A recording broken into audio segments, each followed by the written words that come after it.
Bonjour à tous et bienvenue dans Cult Technique pour une nouvelle vidéo de presque qualité. Et pour incarner cette presque qualité, je reçois mon cher Ker et son pull. Comment tu vas, Ker, et comment va ton pull? Eh ben, ma foi, il s'y oxe bien ce pull. On est là pour vous parler de la saison 1 de The Last of Us, l'adaptation donc de HBO du jeu Naughty Dogs. Est-elle réussie? C'est le moment de trancher. La série est terminée. Elle s'est terminée le 12 mars avec la diffusion de l'épisode 9. Elle avait commencé, on rappelle, donc le 16 janvier. Elle a occupé pendant plusieurs semaines beaucoup de gens. Elle a fait beaucoup parler cette adaptation. Elle était très attendue, bien évidemment. The Last of Us est un des jeux de ces dernières années qui a eu le plus de succès. Moi, à titre personnel, c'est un de mes jeux préférés. Je rappelle que moi j'ai joué au jeu, que Greg n'a pas joué au jeu. Donc en plus, si vous regardez nos critiques, c'est intéressant parce qu'il y a vraiment les deux points de vue. Et ça, c'était cool. J'étais absent pour la vidéo sur le dernier épisode, donc je donnerai mon avis rapidement dans cette vidéo. Je vais vous donner un peu mon avis tout de suite de joueur sur le fait de est-ce oui ou non une bonne adaptation. J'ai envie de dire, il y a du bon et il y a du moins bon dans cette adaptation de HBO. Le bon, bah, c'est bien évidemment tout ce qui est photo, tout ce qui est décor, ce qui est aussi casting. Pedro Pascal est très bien en Joël. Bella Ramsey vraiment se révèle au cours de la saison et devient vraiment excellente et incarne Ellie, alors que moi j'avais pas des doutes sur Bella Ramsey en elle-même, puisque je la trouvais très bien dans Goth, mais en tant que Ellie. Et quand on est très attaché au personnage de la série, du jeu, forcément, peu importe qui allait incarner Ellie, ou même peu importe qui allait incarner Joël, c'était pas évident. D'ailleurs, dans le premier épisode, moi j'ai pas vu Joël, j'ai pas vu Ellie. Il a fallu un certain temps dans la série pour que ça s'installe réellement. J'ai trouvé que le début de la série, dans l'adaptation, était plutôt fidèle au jeu, mais moins fort que le jeu. Et globalement, je peux d'ores et déjà dire un des aspects de ma conclusion sur mon avis sur cette saison 1 de The Last of Us, c'est faites les jeux. Si la série est bonne, le jeu est meilleur. Donc là, par exemple, Greg, je t'invite à faire vraiment le jeu parce que tu vas vraiment prendre beaucoup de plaisir, je pense, et ceux qui ne l'ont pas fait, faites-le également. Le premier épisode, par exemple, tu vois, sur Sarah, je trouve que ça marche bien mieux dans le jeu que dans la série. Il y a des modifications, et pendant longtemps, j'ai trouvé que les différences et les libertés prises par la série, parce que c'est une adaptation, donc elle n'est pas obligée de suivre à la lettre le jeu, et d'ailleurs, moi, je l'encourageais à le faire, à prendre des libertés. Je trouve qu'elle le faisait très bien, et c'était notamment le cas dans l'épisode 2, avec ses libertés, ses idées sur le champignon qui se connecte à la horde, le fameux cordyceps. Je trouvais que c'était une excellente idée. D'ailleurs, on avait Neil Druckmann qui en parlait, et qui disait qu'il aurait dû y penser avant quand il travaillait sur les jeux, puisqu'en fait, c'est la même personne qui a fait, en partie, puisqu'il était avec Greg Manzin notamment, mais il a fait les jeux et la série. Et, euh, et en fait, ça partait bien. Ça partait bien. On a un épisode 3 qui change tout sur le personnage de Billy et qui est un épisode que j'ai trouvé exceptionnel. Or, The Last of Us vraiment enfin, c'est vraiment un très très grand épisode avec des acteurs qui sont bluffants. Offerman, qui est un acteur que j'adorais déjà dans Parks and Recreation, et mais crève l'écran dans cet épisode. J'espère qu'il aura des prix pour son interprétation de Bill. Et puis la série ensuite avec ceux qui se libèrent de la Fedra. Donc pendant deux épisodes, on est avec eux. Alors ça fait, en effet, je rejoignais à ce moment-là Greg sur le fait que ça faisait un peu The Walking Dead. J'ai trouvé ces épisodes qui étaient bien construits, qui se terminent en plus en apothéose avec l'arrivée de la Horde et puis du Colosse. Et puis on a, pour ceux qui ont fait les jeux, on revit en moins bien, encore une fois, la scène culte du sniper. Et puis je trouve qu'après, la série a eu un passage à vide. Et à mon sens, le gros défaut apparaît à ce moment-là, c'est que je trouve que la série va trop vite. Et notamment trop vite dans ce qui est le plus important, qui est la construction de la relation entre Joël et Ellie, la complicité entre eux. Le fait que Joël, petit à petit, voit Ellie comme sa fille, que les deux se taquinent constamment. Et ça, c'est quelque chose, quand on est joueur, qui rend le jeu différent. C'est-à-dire qu'on a des phases de gameplay qui sont intenses, qui sont parfois épuisantes psychologiquement, parce qu'elles sont effrayantes quand vous êtes confronté à des clickers notamment. Mais il y a toujours ces discussions entre Joël et Ellie dans leur aventure au cours des saisons qui fonctionne très bien et qui rend le duo extrêmement attachant. Et là, dans la série, je trouvais que c'était un peu expédié. Et c'est pour ça que je m'en suis plaint à plusieurs reprises. Je trouve notamment qu'ils ont mal intégré dans la série le DLC Left Behind, que moi j'ai adoré. Donc l'épisode avec Riley, qui est d'ailleurs celui qui a été le moins bien noté de toute la série. Qui est pas un mauvais épisode du tout, hein, mais dans le jeu, dans le DLC en l'occurrence, donc DLC pour ceux qui ne jouent pas au jeu, c'est un ajout de contenu qui suit la sortie du jeu.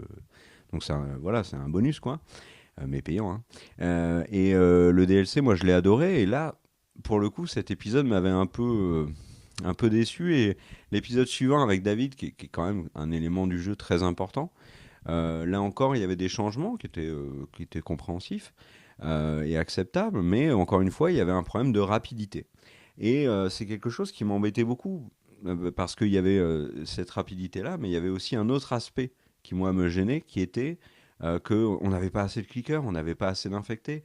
Ils nous ont parlé du Cordyceps et de sa connexion avec la Horde. Quand il y a eu ça dans l'épisode 2, je me suis dit, idée de génie, la série va être exceptionnelle sur ce niveau-là. Et en fait, on ne voit plus après d'infectés, on ne voit plus de clickers, ou très très très très peu. Et quand on en voit, c'est très mal amené. Comme dans l'FBN, j'avais expliqué dans la critique que le fait de réveiller l'infecté avant faisait qu'en fait, il y avait toute une partie de l'épisode où on savait qu'un infecté allait se pointer, et ça casse complètement la force de la fin de l'épisode.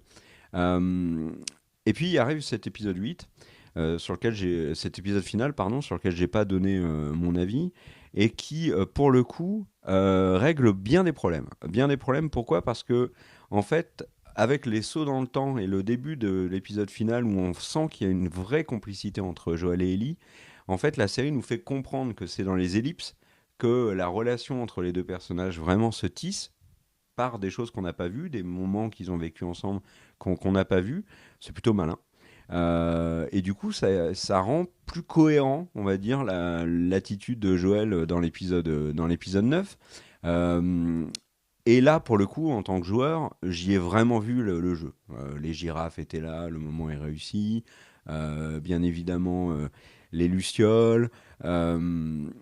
Et, euh, et c'est les lucioles, et puis le choix de Joël, et puis la violence de Joël, le fait de sauver Ellie et de condamner l'humanité. Tout ça, c'est des choses qui mettent des coups de poing dans le jeu, qui, dans moi, en tant que joueur, que j'ai retrouvé dans l'épisode, et ça ne m'a pas déplu. J'ai vu beaucoup de critiques négatives sur ce dernier épisode, notamment sur le choix de Joël. Euh, j'ai envie de dire, dans le jeu, c'est mieux amené, et en plus on est acteur de tout ça, donc on vit la chose différemment. Quand je dis qu'on est acteur, c'est que par exemple, quand Joël tue le chirurgien, le joueur a le choix de soit prendre Ellie et laisser les gens dans la pièce, soit de les tuer. Donc là, ça par exemple, ce choix-là est extrêmement marquant pour le joueur, et pour le coup, dans l'épisode, c'est plutôt expédié. C'est Joël qui bute le chirurgien, qui dit aux deux infirmières, bon, il n'y a rien, et il prend Ellie et il se barre. Ok. Moi, j'aurais par exemple aimé, alors non pas qu'il tue tout le monde, bien évidemment, mais plutôt qu'il y ait un espèce de temps mort, de moments de réflexion, de moments où Joël regarde les deux infirmières.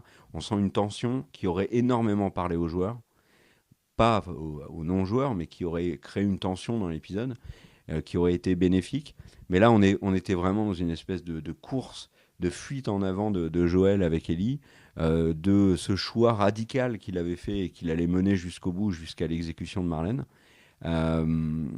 J'ai trouvé que l'épisode était bon, vraiment bon, et une bonne fin de saison, avec en plus une scène d'intro sur Anna, donc la mère d'Ellie, qui explique le pourquoi de Ellie est immunisée. Il y a vraiment des très très bonnes choses dans ce dernier épisode. Et au final, tu vois, mon avis, Greg, sur la série, c'est que bah voilà, ça souffle le chaud et le froid, mais pas vraiment le glacial. On n'a pas des moments où la série est mauvaise, jamais. On a des moments où la série sait être vraiment brillante, l'épisode de Bill notamment. Mais je vais pas crier au génie parce que je trouve que le jeu est au-dessus et que certains aspects du jeu sont trop en retrait. Et notamment si vous jouez à The Last of Us et que vous le terminez, quand vous aurez terminé votre aventure sur The Last of Us, vous aurez en mémoire plein de moments flippants avec les clickers, des visites de maison dans la pénombre, etc. On n'en a pas eu assez. On n'a pas eu de clin d'œil avec Joël qui prend une bouteille pour la lancer et faire du bruit pour que le clicker se barre. Enfin, peut-être qu'on en l'a eu dans l'épisode 2, je ne sais même plus. Mais en tout cas, on n'a pas eu de manière un peu plus présente la présence d'infectés et de clickers. Et c'est dommage parce que les clickers, par exemple, sont vraiment des créatures effrayantes qui auraient apporté un plus au show de manière indéniable. Donc bonne série, HBO à la hauteur, mais pas aussi grande que je l'espérais. Voilà, en tout cas j'ai beaucoup d'attentes sur la saison 2, et petite info sur la saison 2, ils ont dit que le contenu de The Last of Us Part 2 était trop grand pour tenir en une saison, et logiquement il y aura 2 saisons sur l'adaptation du deuxième jeu, tout en sachant que du côté de Naughty Dogs, ils ont fait comprendre récemment qu'il n'y avait pas de The Last of Us 3 de prévu. Donc la série n'est pas amenée à durer très très longtemps, sauf si HBO, les créateurs notamment de la série avec le créateur du jeu, décident d'aller au-delà, mais sans passer par la case de jeu. Là, j'ai un peu peur qu'ils perdent du monde en route quand même. Voilà, mon cher Eric, t'en penses quoi, toi, de cette saison 1? Bah, plus on s'éloigne de la diffusion de la série, moins mon souvenir est bon. Il y a vraiment des bons moments. C'est une série qui était en train de tutoyer vraiment des chefs-d'œuvre sur les premiers épisodes. Et le reste de la série, dernier épisode mis à part, est sympatoche, bien, mais pas du tout un chef-d'œuvre ou pas du tout un truc. On a une série, c'est vraiment très surprenant. J'ai pas d'exemple comme ça. C'est une série où je me suis dit, mais là, on est au début de quelque chose de ouf, quoi. Ça va être une série, ça va être une future GOT, ça va être quelque chose dont on reparlera dans des années sur les premiers épisodes. Donc beaucoup trop chaud par rapport à ce que la série a montré qu'elle était. Et en fait, l'idée à la fin, qui est excellente, du choix d'Ellie, je trouve, sauve la série. Mais en fait, du coup, je sors de cette série avec un peu des questions. Et du coup, je suis très content qu'on puisse en parler tous les deux. Moi, maintenant que la série elle est passée, j'ai l'impression qu'en fait, ils ont voulu couper les moments de gameplay. Alors, je n'ai pas joué au jeu, donc je fais des suppositions. En gros, les moments de gameplay, ça veut dire qu'il y a eu des scènes où il y a des scénarios. Et les moments de gameplay, c'est les moments où, en fait, je suppose que tu es en train de bourriner des zombies. Et j'ai l'impression que la série qu'on a regardée, c'est le jeu sans le gameplay. Sauf que ce gameplay, c'est des moments d'action, de tension qui créent qui crée quelque chose, quoi, qui crée de l'adrénaline, qui crée une tension chez le joueur. Et là, c'est une tension que je trouve très dommage qu'on n'a pas eu. On n'a pas eu de clicker pendant plus de la moitié des épisodes. C'est hyper bizarre. Ah oui, on a même on a eu des clickers sur que 2 épisodes. C'est fou. Oui, oui, c'est.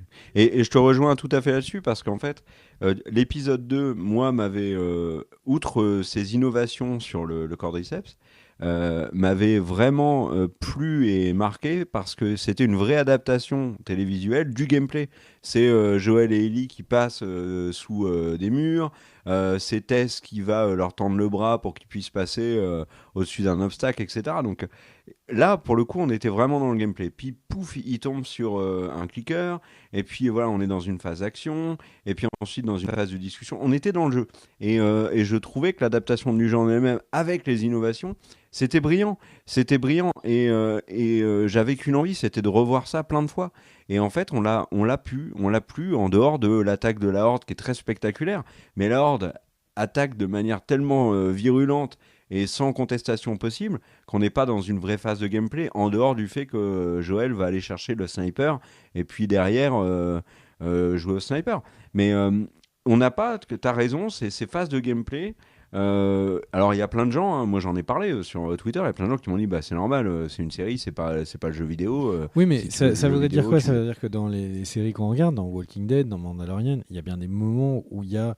C'est pas tant Exact. un problème d'action, mais c'est un moment où les gens font autre chose que d'être dans le drama, en fait. Dans le drama, je Oui. suis. Je suis pas en train je suis en train de parler des moments où il y a juste des échanges sur les sentiments. Le truc, c'est que du coup, ça a créé une série qui est extrêmement bizarrement. Enfin, elle a pas d'équilibre, cette série. Et le truc, c'est que si on parle d'équilibre, les premiers épisodes, alors je dis chef-d'œuvre, machin, etc., parce que je me suis dit, ça va être du post-apo, ça va être une série sur les zombies, ça va être une série où on va voir d'un côté Ellie et Joel, et de l'autre côté, on va aller voir du coup comment tout est parti en cacahuète. On a eu le moment avec le show dans les années 70 avec des scientifiques qui parlent de l'apocalypse. Il y a le moment où il y a l'apocalypse avec Joël. Il y a le moment où on est un petit peu avant l'apocalypse avec avec la spécialiste en Philippines, de souvenir, sur les champignons. Indonésie, je crois, non? C'est pas Indonésie? J'ai un doute. Et le truc, c'est que. Et au final, ce côté double temporalité est bazardé en mode on en a rien à foutre. Euh, non, peut-être que c'est Jusqu'au pas dernier honnête. épisode. En fait, le truc, c'est qu'il y a bien une double temporalité, mais c'est juste que c'est sur des éléments dont je m'en fous complètement. Savoir que Ellie a eu une amie avant, qu'ils ont fait le mur et que ça s'est mal fait. En fait, peut-être que c'est parce que l'épisode, moi, je l'ai trouvé vraiment nul.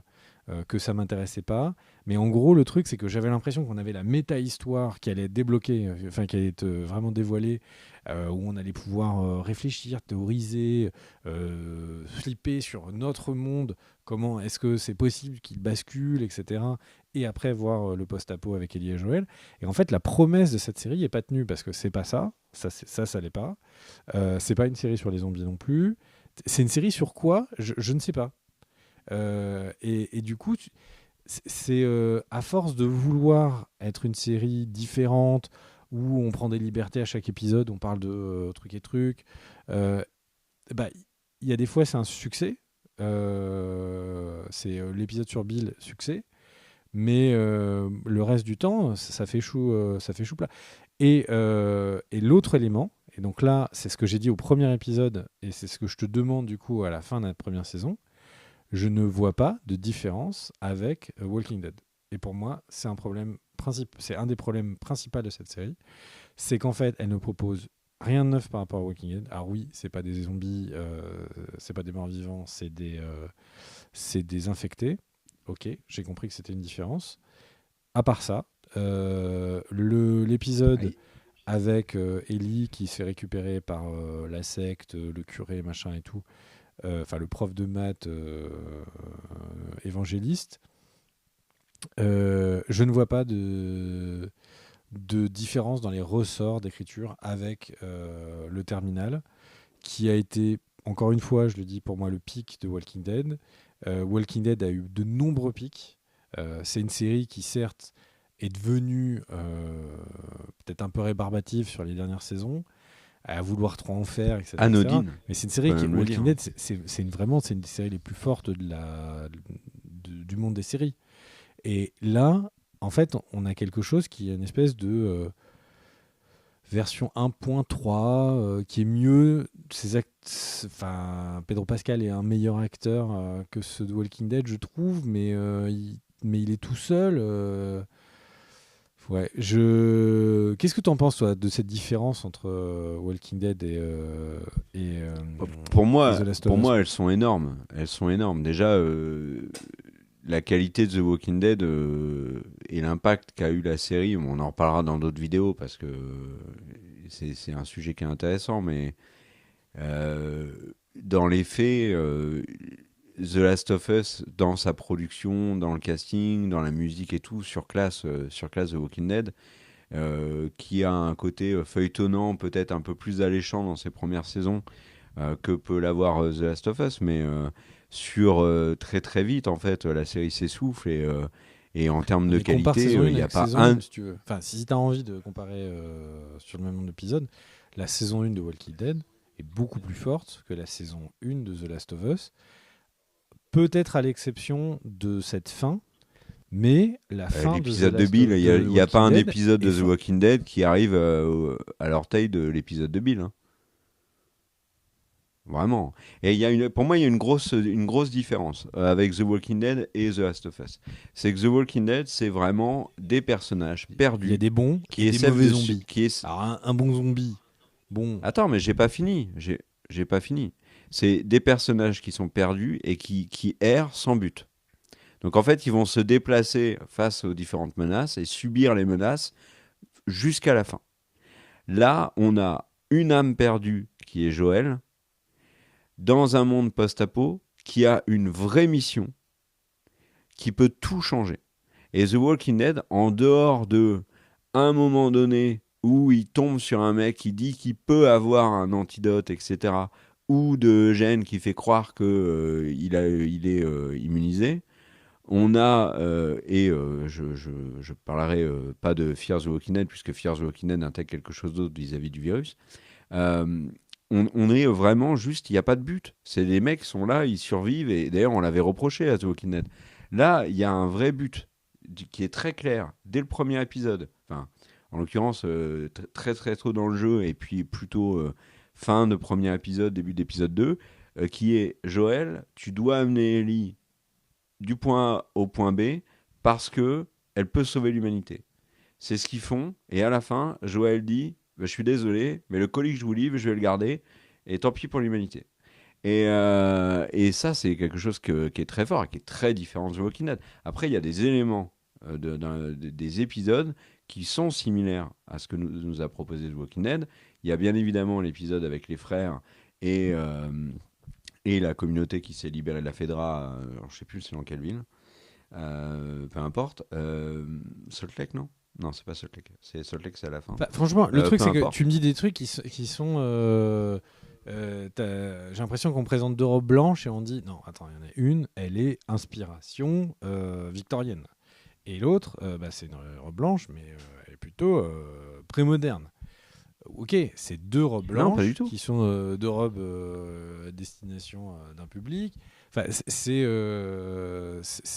définitivement un. En fait, le problème, c'est juste que ce soit des zombies post-apo. Mais non, il y a plein de séries zombies qui n'ont aucun rapport. Là, je trouve que Lesquelles? c'est deux séries qui sont en train de. Mais quelle Elles série résonnent sur de les mêmes zombies cordes. post-apo est différente? Moi, toutes les séries de zombies post-apo que j'ai vues sont beaucoup plus proches de The Walking Dead que The Last of Us. Mais non, mais même comparé à des films, comparé à Army of the Dead, il y a bien des thématiques qui sont différentes. Le truc, c'est Shaun of the Dead.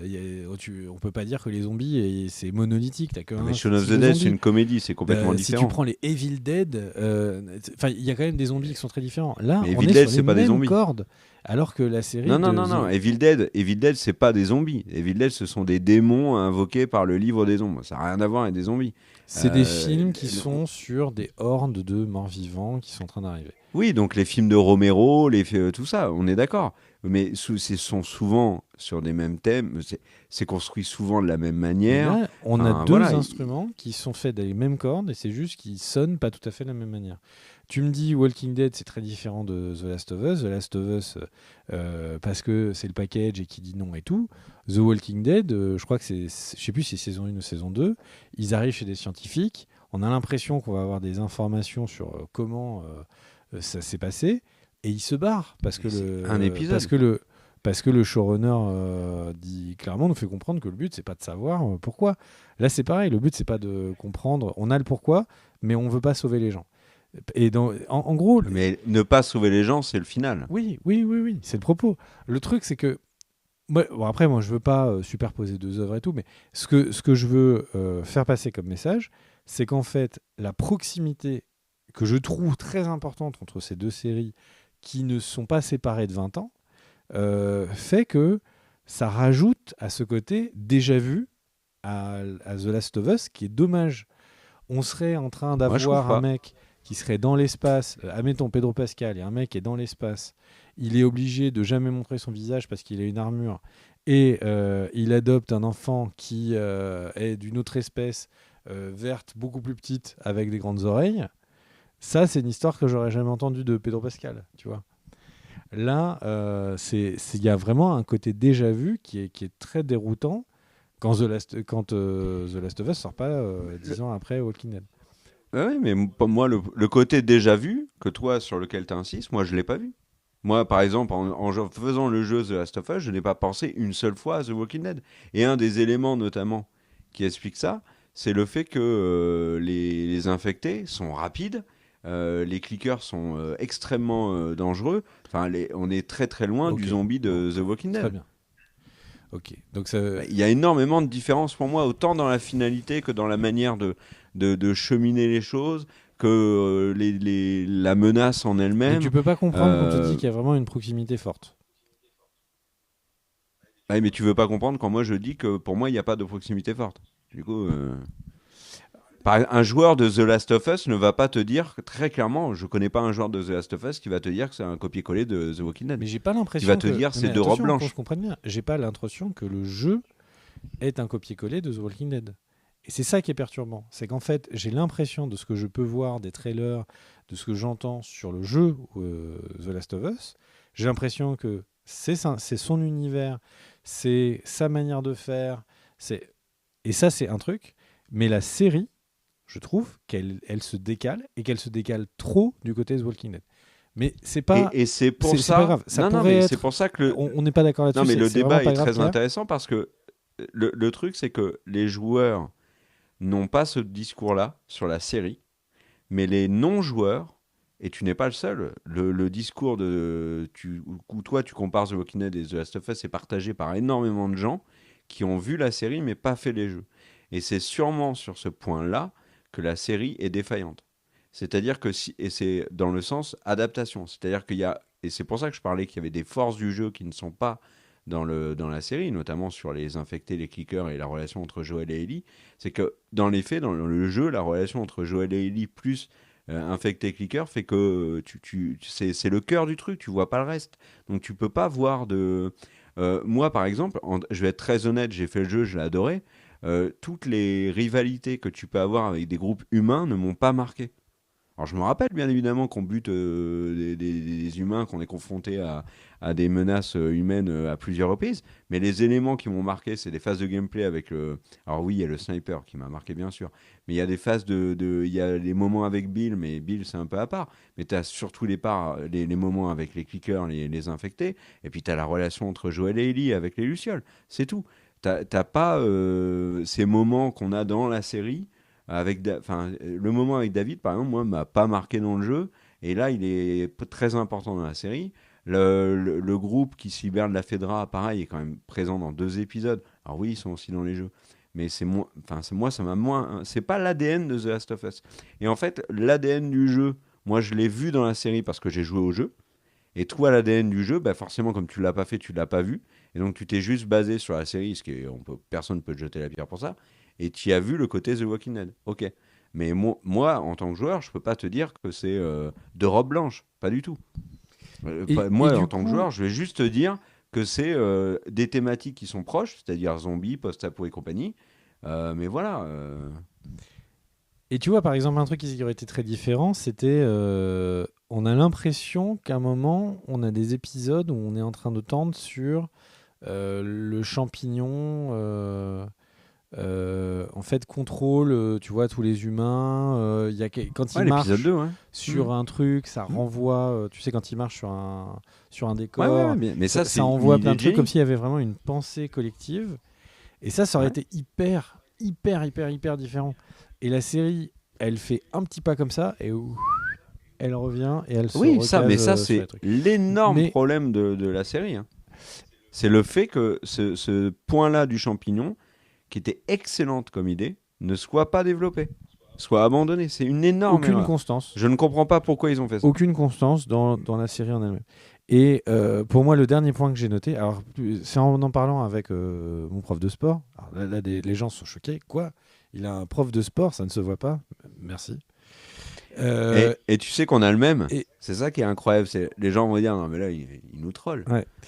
Et du coup, là où je veux en venir, c'est qu'en fait, en parlant, il me dit tout à l'heure, il me dit, mais vraiment, tu retires Pedro Pascal, il y a, il y a plus d'acteurs.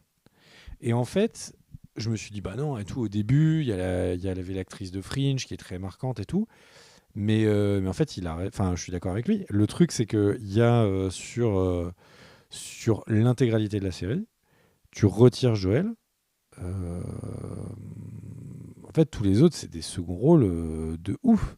C'est-à-dire que Bella C'est normal. Ramsey, qui joue Ellie, Non, moi je Bella trouve Ramsey, qu'il elle est y a pas un second rôle. démarrage où elle est OK, et après elle devient de moyen à moyen. Enfin, je vais pas dire qu'elle joue pas bien, parce que c'est pas vrai, mais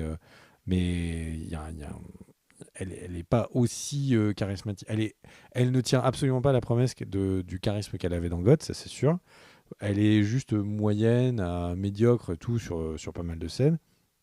L'épisode qui est sur elle, très symptomatique, hein, je trouve qu'on s'ennuie Je partage pas énormément. du tout cet avis. Je, je te donne que mon avis, hein. Et le truc, c'est que là où Pedro Pascal, il tue chacune des scènes où il est. L'acteur qui joue Bill, j'ai oublié son nom, il tue les scènes où il est.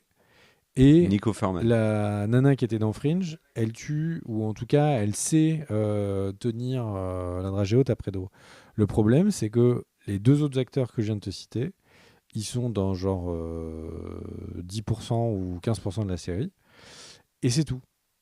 Et je trouve que vraiment le jeu d'acteur, la qualité du jeu d'acteur global n'est pas au niveau de Watchmen, n'est pas au niveau de House of the Dragons ou d'autres séries qu'on a pu voir Mais sur c'est HBO. normal.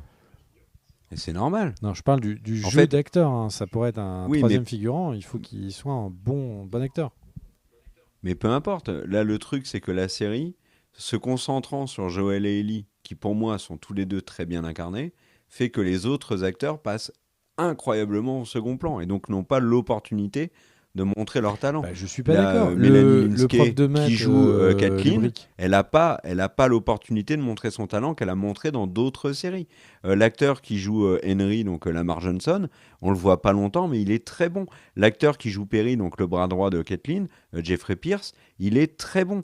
Tu sais que ce que Tess, tu es en donc train de tu as dit, décrire, c'est un problème de réalisation. C'est-à-dire que des bons acteurs qui donnent l'impression non, d'être moyens, c'est du un temps de problème de présence. réalisation et de scénario. C'est parce que le Non, mec, du temps de il a pas présence. oublié d'être bon du soir au lendemain. Mais ils sont pas mauvais, c'est juste qu'ils ont un temps d'écran qui est trop faible. Il y a un Concrètement, là, épisode qui est quasi. en Donc second rôle, le prof de maths Lubric, non mais dont les on seconds parlait. rôles que tu me dis qui sont bons, c'est ceux qu'on voit le plus, hein. C'est Bill et c'est Tess Bill, il et a un David. épisode. Le prof de maths Lubric. Le truc, c'est que il est très présent pendant tout son épisode. Il a pas de charisme. Je trouvais que ces scènes étaient plutôt moyennement jouées. J'ai jamais été hanté par une incarnation dans le truc.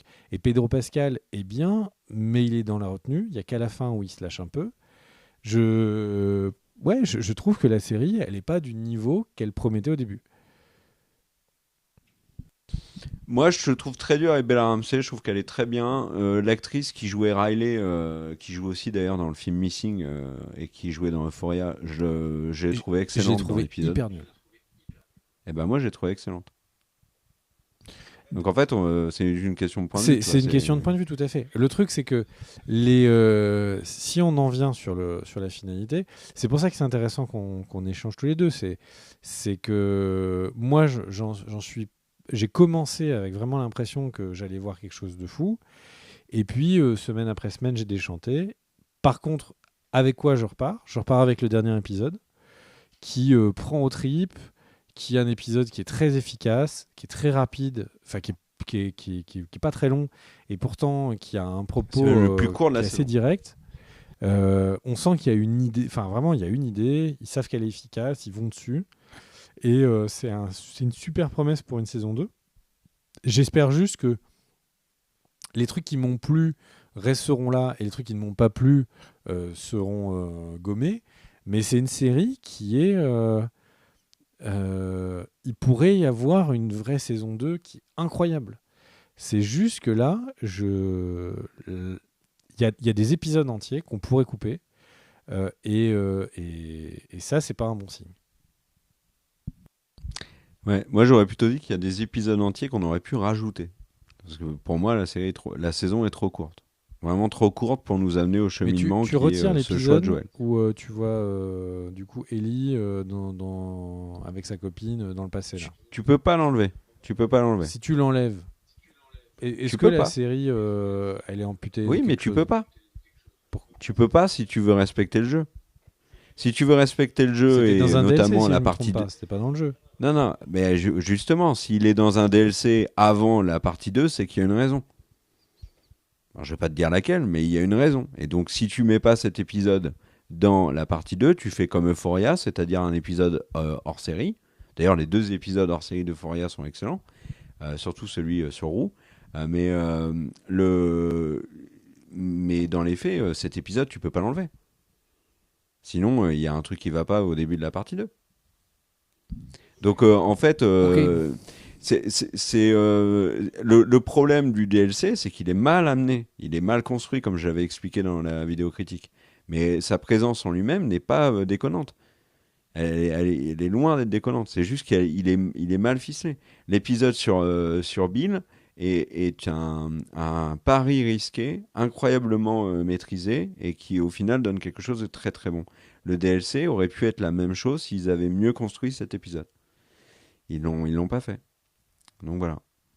Donc pour moi, ils ont été trop vite sur bien des aspects. Moi, j'aurais fait 12 épisodes avec des phases de clicker, une vraie relation Joël-Ellie. Il aurait fallu, par exemple, un épisode, ça c'est un truc qui est incroyable qu'on voit pas, un épisode où on ne voit que Joël et Ellie.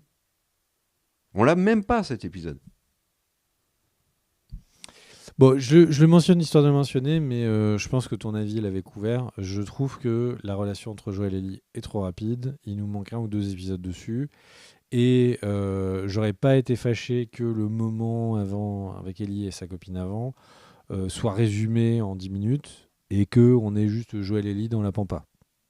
Avec Ellie qui essaye de le faire marier avec son bouquin de blagues, ils galèrent devant un ours, il y a un clicker. Ça, j'aurais été 1000 fois plus content et j'aurais été 1000 fois plus en haleine dans l'épisode.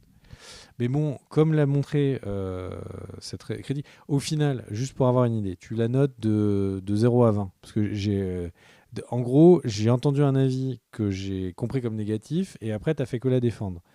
Donc, de 0 à 20, tu lui mets combien?